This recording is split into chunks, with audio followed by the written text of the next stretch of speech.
I'm dead. Okay, that was my bad. Hello, everyone. How are you guys today? Hello, Speedway. Thank you for joining us today. And I just want to re-emphasize, if this is your first time here, I'm super glad. We, as a student team, are glad that you're here. And how about them Chiefs, right? Did you guys go to the parade?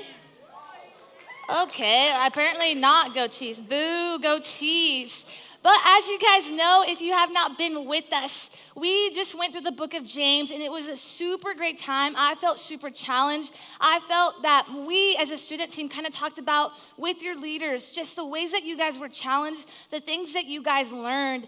And so tonight we're going to be setting the tone for this weekend. And I know not all of you guys are going to be here. But there's something really special to understand how God sees us and how God views us and how God desires a relationship with us. And not just the same way that you guys have relationships with your friends, but like God desires an intimate relationship with each of us. And He knows all of the details about each of us. And so for me, I didn't always understand what this looked like. I really struggled. As you guys know, I grew up going to the church, and so I did the church thing on Sunday mornings. I did it on Wednesday nights. Any activity or event, I was there. Not because I wanted to be there. However, it is because my mother always dragged us to all of the church things, and I was very resentful at the time. But I have a lot to be thankful for that woman because she has prayed prayers for me. And now she looks at the things that I do, the lives that I have impacted. And none of it would be possible had it not been for her prayers and her continual prayers that she has for me. But I would assume a lot of you in this room, I kind of know most of you, a lot of you go to church every Sunday or every Wednesday and you're here and you kind of go through the motions and you hear about the God that loves you. You hear about the God that died for you on the cross. But I would assume that a lot of you are like me and live in this tension of you don't really understand how God views you. You don't really understand really how much God loves you and the detail, the work that He went in creating you. Because as we know this weekend, we're going to be exploring all about how we were made as one of a kind, and that's true. And tonight's text is not any different. We're going to be in Psalms 139. And if there's one thing for you guys to get, is that God desires a relationship with each of you, and that's available for all of you tonight if you do not have that relationship with God. And so we're going to jump right in, and it says this: "You have searched me, Lord, and you know me. You know when I sit and when I rise. You perceive my thoughts from afar. You discern my going out and my lying down. You are familiar with all my ways. Before a word is on my tongue, you, Lord, know it completely. You hem me in behind and before, and you lay your hand upon me. Such knowledge is too wonderful for me, too lofty for me to attain." And so we just read 6 verses, and we're going to pause here as we kind of break down Psalms 139. Is that the first thing I want you guys to understand is that God knows us. And when I say that, I'm not just saying that as like a general population, like He knows us, because He does. But when I say that, understand that I'm saying God knows me, Estrella, God knows JJ, God knows Kyra, God knows Maddie, God knows Trent. God knows every single one of you in this room. Like He knows you. And He knows the thoughts, the hesitations that you came to tonight in this room. He knows the thoughts that you have. He knows everything about you. He knows the thing that you wanted to say to that friend today at school. He knows that thing that you held back and didn't say, but you had an intrusive thought and you thought it anyways. He knows all of that. And all of the time we say, talk to God, because He wants to hear it from you. Because it's true, because in the same way that you guys have relationships with your friends and you talk to them and you tell them things, God desires that from you too. So don't forget how powerful it is that God already knows everything about you. It's a really powerful thing. But I love this text because David is talking about the power of God and how God is all-knowing. And He knows all of the things. He knows all of the details. He knows everything about us. But then it continues and it says this: "Where can I go from your spirit? Where can I flee from your presence? If I go up to the heavens, you are there. If I make my bed in the depths, you are there. If I rise on the wings of the dawn, if I settle on the far side of the sea, even there your hand will guide me. Your right hand will hold me fast. If I say, surely the darkness will hide me, and the light become night around me, even the darkness will not be dark to you. The night will shine like the day, for darkness is as light to you. And so as we read these verses, understand that God is with us, right? He knows all of us in this room, detail to detail, every single thing about you, but he's also with you in all of the things. So when he's with me and he knows my thoughts, my worries, he's also with you in your thoughts and your worries, your doubts, your frustrations, your anger, all of the things. He's with all of us at all times because he is God and he's omnipresent, which is a word that means that God is everywhere at all times. So when you're in your room late at night and you're crying yourself to sleep and you feel like no one is there with you, you feel all alone, you know who's with you? God. Right? When you're in the locker room and you had the worst workout of your entire life and you feel like that you are a failure and no one else is there with you, you're kicking things, you're throwing things, you're angry, and you think no one knows the way that you feel, you know who's there with you? God is.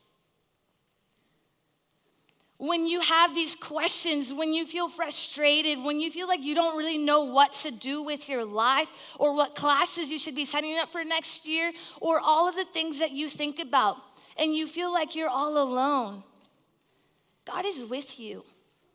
He knows. But in the same way that God knows all of these things about you, he desires to hear it from you. And so then we'll continue in verse 13.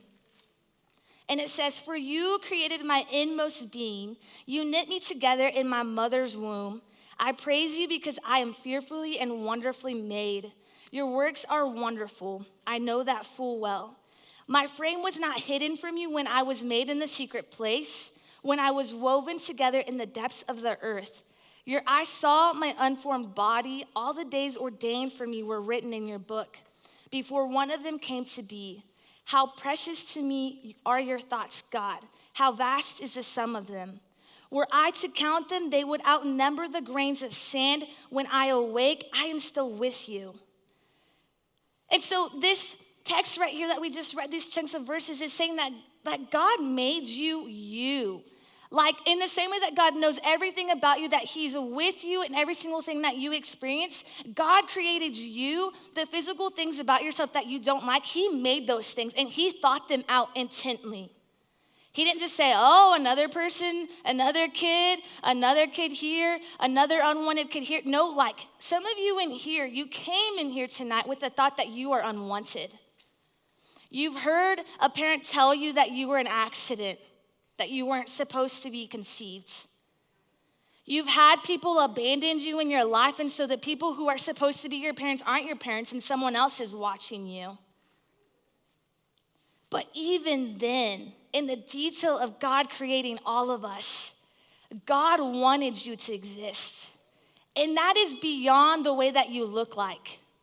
Right? Because we live in this world that tells us if we look a certain way, if we do a certain thing, then people will be pleased and the people around us will be impressed. But God looks at you and he says, I made you. I knew the amount of hairs that you would have on your head. I knew the things that you would struggle with. I knew the thoughts that you struggle with. And I want all of that. I want you.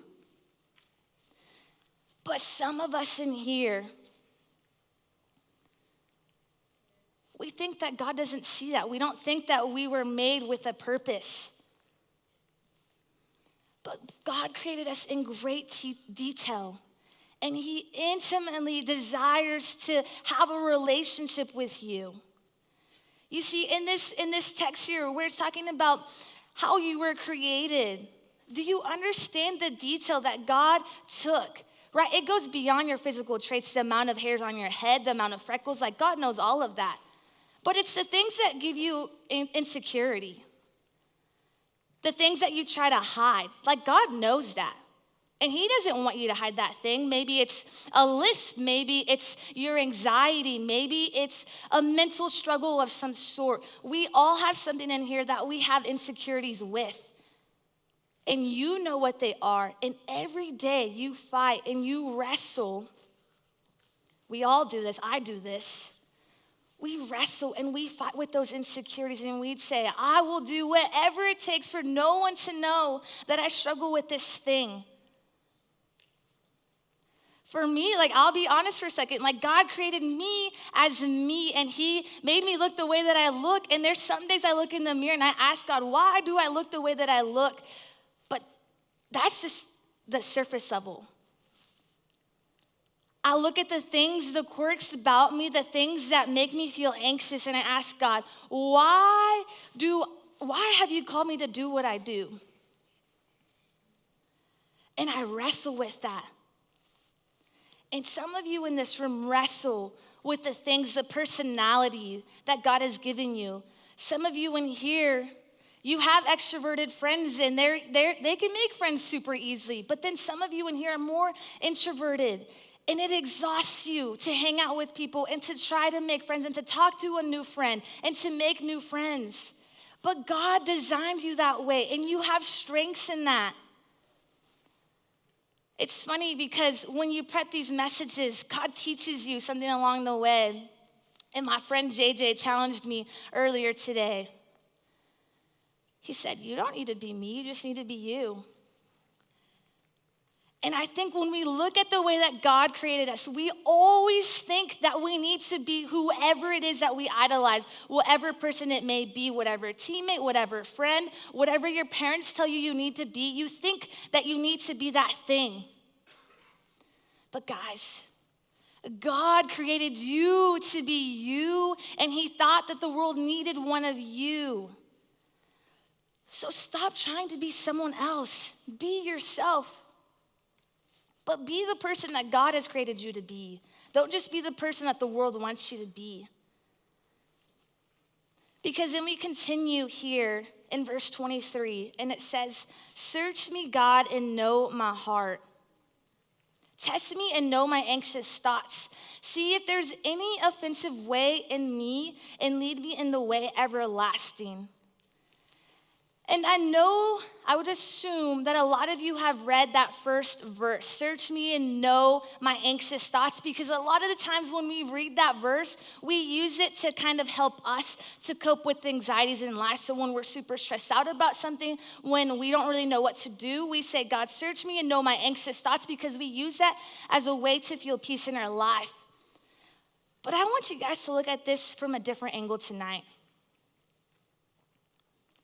When you really realize what David is saying in this, to search me, God, and to know my anxious thoughts. You see, in the beginning of this text, in verse 1, David is saying, you have searched me, Lord, and you know me. Because David is describing all of the attributes of what God is, that God knows him fully, that God knows his thoughts, that God is with him wherever he goes.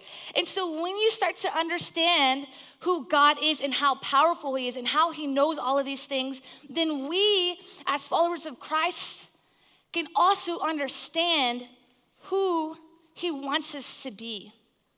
Right? We can have this willing heart to ask him to search us. So when we read this verse, search me, God, and know my heart, test me and know my anxious thoughts. You see that word, test me? David is asking him to search him and to test him. And oftentimes as humans, we are afraid. I am afraid to ask God to search me and to test me. Because what we've learned the last few weeks of reading the book of James is that trials are really scary. They make us uncomfortable, and they're not enjoyable. But when we truly understand who God is, who he created us to be, we can have a posture to ask God to search us, to test us, to know us, because then it continues and it says, and see if there is any offensive way in me and lead me in the way everlasting. You see, if you call yourself a Christian tonight, you don't just do your own thing. You have to ask God to search you and to test you. And we're gonna have obstacles and we're gonna have trials in life, but we know as Christians, we have not been called to an easy life. We've been called to a faithful life. And so that means when we don't know what we're supposed to do, where we're supposed to go, we can always reflect back on the attributes of God. And that is that God made you, God knows you, and God is crazy about you. I think the one thing that culture says now is and we've talked about this, is for you to do what you want, for you to do what you think. But if you analyze your life and you think of the ways that you've decided to do certain things and you've done the things that you thought you should do, you would see that a lot of times we're still left wrestling and we don't feel peace.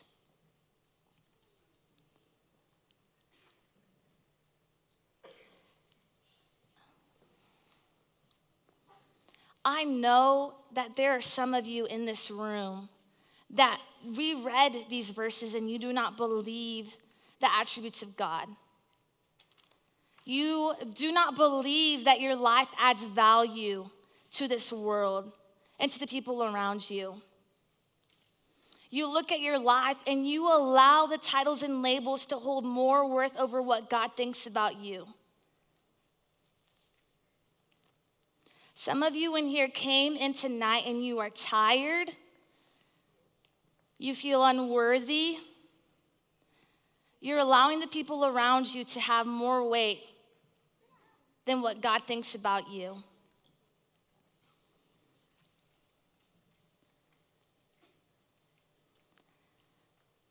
And I really, really challenge you guys tonight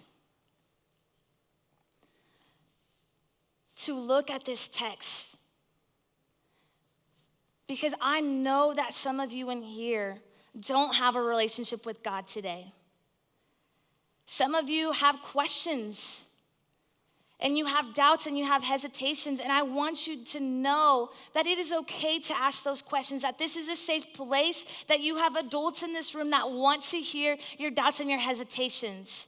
They want to help you. They want to point you back to Jesus. You see, we've talked about it all of the time, but we look at the God that created us, that he knew the first breath that you were going to take. He knew the amount of hairs on your head. He knew when you were going to fall for the first time. He knew when you were going to be crying yourself to sleep tonight. He knew when you were going to, whatever it is, God knows. He knows the last day on earth for you, as morbid as that sounds. He knows all of it. And he desires a relationship with you. But the greatest thing to know is that God isn't a God that forces his love on you. He's a God that lets you choose him. Right? Because the best analogy that I can use to describe the attributes of God is in the same way that you guys love looking at your pictures of yourself when you were a baby, and your parents just love talking about how you were born at this time and you cried for the first time at this moment, and this was the video and this was the picture of you taking your first steps, and your parents are just so proud to just talk to you about those things. That's how God views you, but in a way that even your parents do not understand. God is so proud of you and he loves you so much. He just wants you to know that you are his child, that he made you the way that you are. But in the same way that God created you, he also had a plan from the very beginning when he chose you. He knew that sin would enter the world, and so he knew that he was going to have to do something for us to repair that relationship with him. And so he sent his son to die on the cross for us. And anyone that has faith and confesses that he is Lord can have a relationship with him. It's not a prayer. It's not you saying these specific words. I mean, those help you. But it's your heart posture. It's for you. When you have finally tasted and seen that the Lord is good, you can have a relationship with Jesus today in this moment. I know that some of you in here, is it really that simple to have a relationship with this God that I can't see or can't feel? Is it really that simple that God created me and he knew that he wanted one of me on this earth? It is that simple. Because the gospel is simple, but it's also so complex in the same time. And I think oftentimes we overthink the gospel, we overthink creation, we overthink how we were created. But are you not tired of wrestling with God? Are you not tired of having questions? Are you not tired of running away from his presence? Because as we read from David here, there's nothing that you can do, nowhere that you can run that God doesn't know where you are. He knows where you're trying to go. He knows where you're trying to hide, where you're trying to run away from. He knows that you think that you are not worthy of the love that God has for you. He knows all of that, and he still wants you, and he is for you. And he says, come to me, son or daughter. And some of you tonight, he's asking you, come home to me. Stop running away from me. Rest in me. Rest in my presence. Know that I am with you, that you are not alone, that you don't have to do this life alone, that you don't have to have these anxieties alone. He wants to be with you. But you have to invite him in. Right? He knows all of those things, but in the same way that I was saying that he's a God that loves you, he doesn't force his love on you. You have to choose. We have to choose to let him in. We have to invite him into our space and say, God, this is how I'm feeling. This is what I'm going through. This is where I'm trying to run away from you. But I invite you in today. I invite you in today for the rest of my days. Have you invited Jesus in today for the rest of your days? Like, have you actually invited him and trusted in him to have this relationship with him and to know that one day if you were to die tomorrow that you would be in heaven with your Savior? Right? Because it's that trust and that faith in Jesus that gets us to heaven. It's not our good deeds. It's us understanding the good news, the gospel. And he wants all of you to be with him. He wants his children to be with him. We can be adopted into his family today.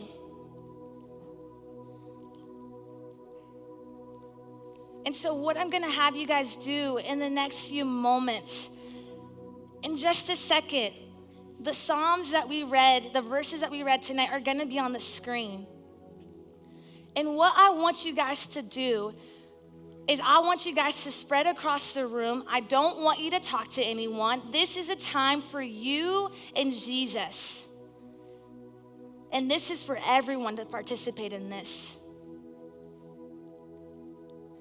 I want you to read those Psalms and I want you to look at the verses that stick out to you. I want you to look at the things that God knows about you, right? The things that you try to hide.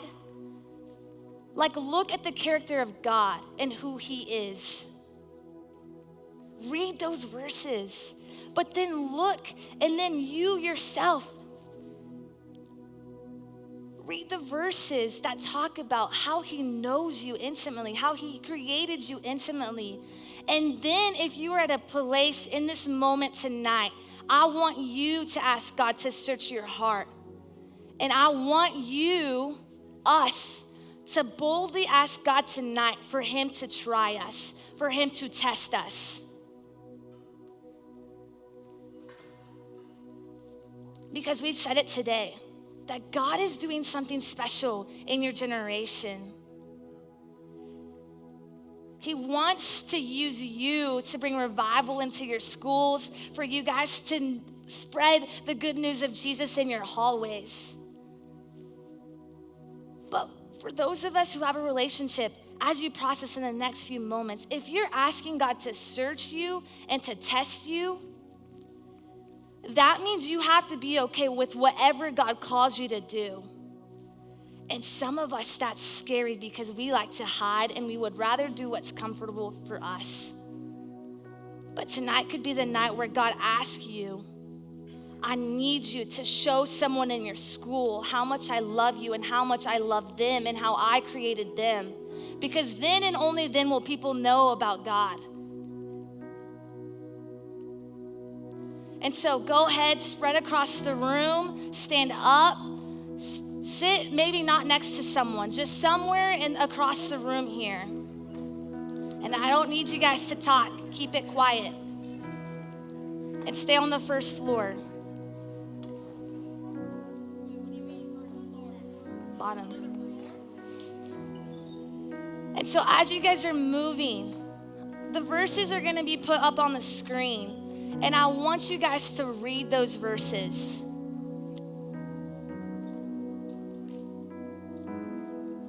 And as you guys are reading them, pray, talk to God. If some of you in this room, maybe at Speedway, have questions, or you just feel like you don't want to do it alone, you have leaders in this room that want to pray for you, that are here for you because they love you. Lean into your leader tonight. But just take the next few moments to just meditate, to sit at the feet of Jesus, and just be with him. Rid yourself of any distractions you may have, and just sit in his word that's living and active, and just be with God. And if you don't know God tonight, there's adults all over this room that would love to tell you the gospel. They would love to tell you how God desires a relationship with you. And I would challenge some of you in this room that have been wrestling, go talk to that adult today. I know it's scary, but it's worth it. And so go ahead and spend the next few moments just with Jesus.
Father, I just want to come to you in this moment, Lord. Every student that's in this room, Lord, you knew that they would be here. Every student that's at Speedway, Lord, you knew that they would be there. So, Father, in this moment, We invite you here, Lord, to move and do whatever you want to do. But Lord, I know there's students in here that have been running away from you, trying to outrun you, trying to run away from their problems, their fears, their insecurities. Lord, would they just run home to you? Would they know that you are there, that you are with them, Lord?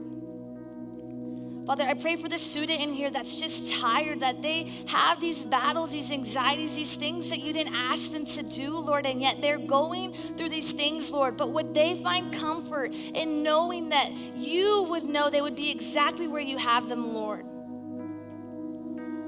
Lord, I pray for the student in here that is in a hard situation, that they don't really understand why they're going through the things that they're going through. They don't even understand the thoughts in their brain, Lord, but would they find comfort in knowing that you understand every single thought that they have tonight? Lord, I pray for the student in here that's been crying themselves to sleep every single night because they feel so alone and so isolated. They feel like no one could ever possibly handle the things that they're going through in life. But Lord, would they find comfort in knowing that you are there with them? That they're not alone, that they don't have to cry alone, that they can cry in your presence, Lord, and would they invite you into their pain? Lord, I pray for the student in here that's struggling with their self-image and the way that they look like, that there's things about themselves that they're praying every day that they would change, that they have to dye their hair, that they have to change their smile. Lord, would they know that you created them to look the way that they look? And would they find so much comfort in knowing that you created a one-of-a-kind them? But Lord, I also pray for the student in here that it goes beyond the external physical appearances, that they have things on the inside, questions, things that if people knew the things that they were thinking, the things that they hide from their friends, the things that they think no one knows about them, the struggles that they have, the addictions that they have, Lord, would they know that you are there with them?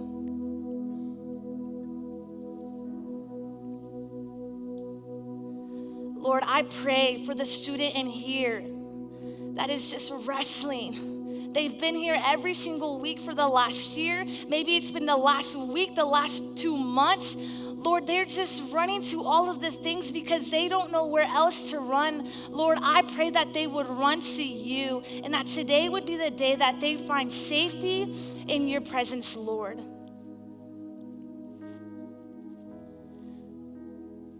Father, I praise you and I thank you. And I pray that these students would know that you created them to be who they are. That they don't have to change anything. And it's only in you that you change us, Lord, to make us more like you every day. And so, Father, I pray that the student would just find presence, just peace in your presence today, Lord. And we thank you and we praise you for who you are. And it's in your name we pray, amen. Right where you are, if you can just stay there and